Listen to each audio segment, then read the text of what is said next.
interviews. They want, by the way, even if it's just one interview, every 2 years, that's enough to keep these guys in the media, in line. They won't vet the president like we do on this program. They won't tell you the truth. They won't give you the facts. The same people in the media that suspected he was going to govern as a moderate. Go back and check the comments of some people in the media and see how wrong they were on how the president would govern. Their words are there. They're available. You can find them. You can check out, those that give commentary in their interviews. Go find out. Many of them suggested, no, he's going to govern as a moderate. He might have a little radical background, but these right-wingers are going a little tough on him. How right were they? How insightful were they? They were wrong as usual. Stunningly wrong. And, it looks like Hannity, the right-winger, got it right. But it's funny, they're not going to tell you that this president has the worst jobs record on record of any president. They're not going to look at the $5 trillion in new debt, anemic economic growth, or they'll cut him slack and say, he does have a point. This really is the kiosk's fault, the ATM machine's fault, the tsunami's fault, the, earthquake's fault, Europe's fault, Karl Rove's fault, Ed Gillespie's fault, Talk Radio's fault, Rush Limbaugh's fault, Sean Hannity's fault, Mark Levin, everybody's fault but the president. We'll find, some way to spin this. There are true believers out there. That's what part of this is. And apparently among them, being a true believer, is the First Lady, Michelle Obama. Press reports today that the First Lady spoke to a very enthusiastic crowd of donors in Nashville, Tennessee yesterday, framing her husband's re-election campaign as a fight for our sons and our daughters and our grandsons and our granddaughters. And she closed by asking the audience 3 times, "Are you in?" And then she added, "Because I am so in. We have an amazing story to tell. This president has brought us out of the dark and into the light."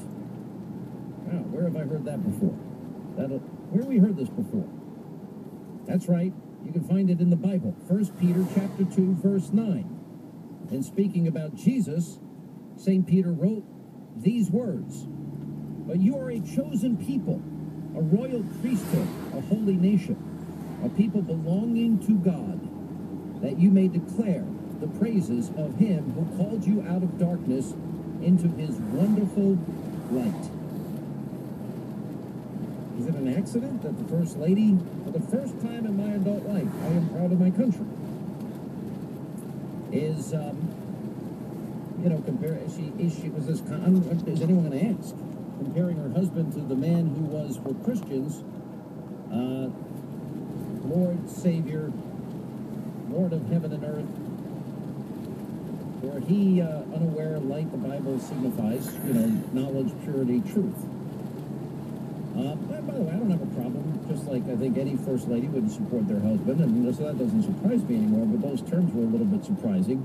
Remember, Obama himself, people forget this, as a candidate, he was promising to heal the planet. And then you have these mushy middle people out there in the media, in the mainstream media, sucking up for interviews that didn't say anything about it. During the campaign, Obama's aides were referring to him as Black Jesus. Remember that? And it was written about extensively. And Obama himself promised as a candidate he'd heal the planet and slow the rise of the oceans. This was the moment when we began to provide care for the sick and good jobs for the jobless. This was the moment when the rise of the oceans began to slow and our planet began to heal. This was the moment when we ended the war and secured our nation and restored our image as the last best hope on earth. This was the moment.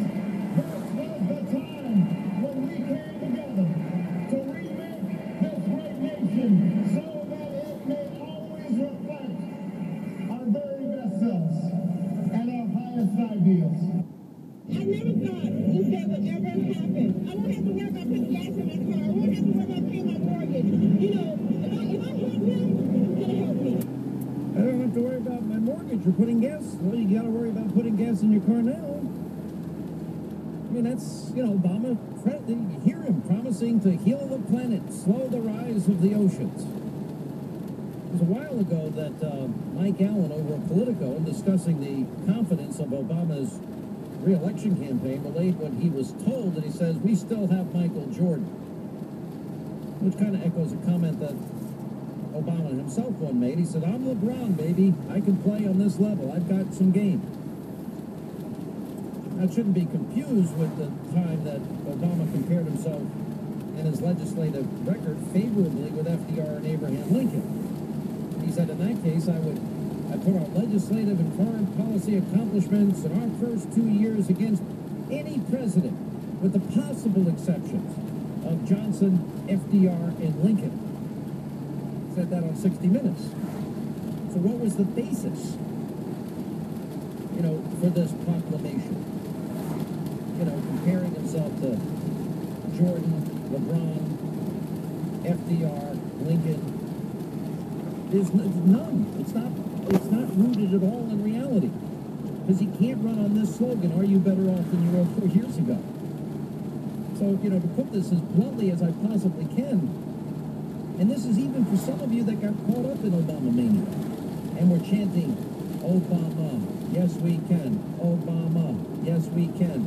And I'll never have to worry about putting gas in my car and my mortgage ever again.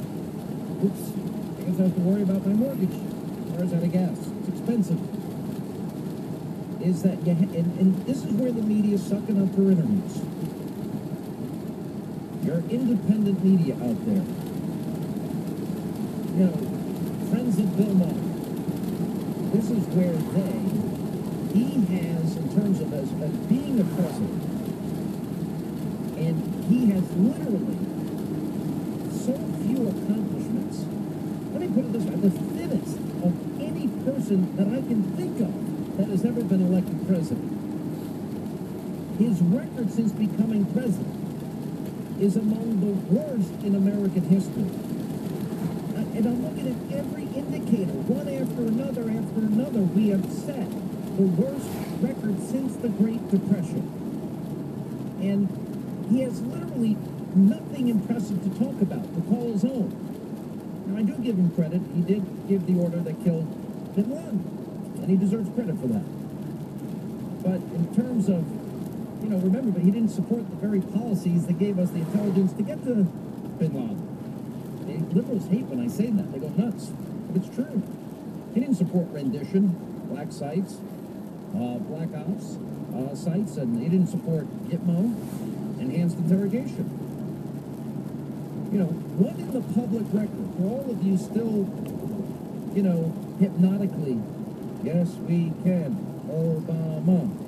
In other words, suffering from Obama mania. What is out there in the public record? What achievement that you're going to point to, that you can say he can point to with pride?